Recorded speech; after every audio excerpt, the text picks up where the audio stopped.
মশলাটি নষ্ট হয়ে গেছে গা, ফালিয়ে দেই, পরে আবার কি না নামনি। ওই এখানে কি ফালি দিলে? জিরা মশলার গুঁড়ে নষ্ট হয়ে গেছে গা, তাই ফালিয়ে দিলেন। কে নষ্ট হওয়ার আগে তুমি রোদে দিতে, তাই তো নষ্ট হতো না। আমার মনে নাই। কে মন থাকে না কে? সংসার তুমি করতেছ, তোমার মন থাকে না কে? তাই তুমি এমনি করে কওকে। এমনি করে কব না কেমনি করে কব? এই মশলা আনতে তো টেহা লাগছে।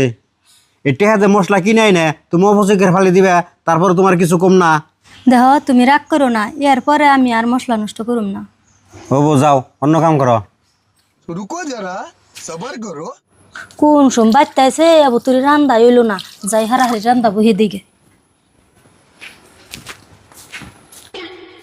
ওই এনাই আবার কি কও? এনে এত চাউল পড়েছে কে? দেহ তুমি রাগ করো না, আমি চাল দুইতের কালে অনেক কড়া চাল পড়ে গেছে গা, তাই ওই নষ্ট চাল উঠিয়ে তো আর খান যাইব না, তার জন্য তো উঠাই নিকে। নষ্ট চাইল খান যাবো না বুঝলাম, প্রত্যেক দিনই যদি তুমি এমনি করে চাল ফালাও, তাহলে তুমি একবার ভাবছে এক বছরে কয় বস্তা চাউল নষ্ট হইতেছে? তুমি কি ভাবছ? ভাবো নাই। যদি ভাবতা তাহলে এইভাবে চাউল অপচয় করতা না।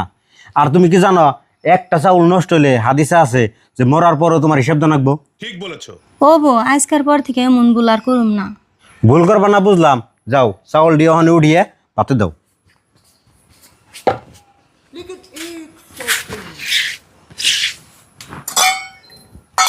হ্যাঁ চাইতেলে বাতে দিমু। ভাতে না দিলে তুমি কুরকারে দাও, কুরকাই খাই, তারপরে নেক্সট ডে আর এমনি যেন চাউল পরে না, না করে দিলাম। ও বো, रुको जरा सबर करो। তুমি ভাত নিয়ে করে যাও। ভাত খাইবার গেছিলাম, তাই খাই হারলাম না, ফালিয়ে দিবার গেতাছি। ভাত যদি খাই হারবা না, তাহলে এত ভাত বেশি করে নিছকে? ভাবছিলাম হিসিম খাই হারুমু, খাইবার যায় তো খাই হারলাম না। তো কম করে নিয়ে খাইতে, তুমি ডেলি এমনি করে ভাত নষ্ট করতেছ, কারণ কি? তাই তুমি এত মন করে কাউকে। তেমন করে কেমন না কেমন করে খাবো? হ্যাঁ, এত অপচয়কারী করো কে? কি লেগে করো? তুমি আজকে ভাত ফালিয়ে দিতেছ, কালকে চাল দিবার যে চাল ফালিয়ে দিলে, মশলা ফালিয়ে দিলে। হ্যাঁ, এমনি করে তুমি লক্ষিত করে খাবে না অলক্ষিত করে খাবে? আরেকটা কথা ভাইবো, এতগুলো বস্তু যে অপচয় করতেছ, এখানে কিন্তু টেহা লাগে।